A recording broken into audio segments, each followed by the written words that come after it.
ଜୟ ଜଗନ୍ନାଥ। ସାଙ୍ଗମାନେ, ସେଦିନ କୃଷ୍ଣ ଅନେକ ଚେଷ୍ଟା କଲେ, ଅନେକ ବୁଝାଇଲେ, କିନ୍ତୁ କର୍ଣ୍ଣ ସେ ଗୋଟିଏ କଥା କହିଲେ, ହେ ମାଧବ, ମୋତେ କ୍ଷମା କରନ୍ତୁ, ମୁଁ ଆପଣଙ୍କ କଥା ରଖିପାରୁନି।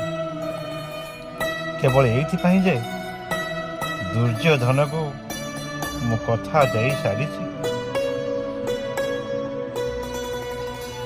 ଆପଣ ମୋତେ ଯେଉଁ ପିତୃ ପରିଚୟ ଦେଲେ, ମୁଁ ଯଦି ଦୁର୍ଯ୍ୟୋଧନକୁ ଦେଇଥିବା କଥା ଭାଙ୍ଗିଦିଏ, ସେଇ ଯେଉଁ ପିତାଙ୍କର ପରିଚୟ ମୋତେ ଦେଲେ, ସେ ପିତାଙ୍କର କ'ଣ ହବ? ସେ ପିତାଙ୍କୁ ମୁଁ ଅପମାନ କରିବାକୁ ଚାହୁଁନି ମାଧବ, ମୋତେ କ୍ଷମା କରନ୍ତୁ। ଜୟ ଜଗନ୍ନାଥ।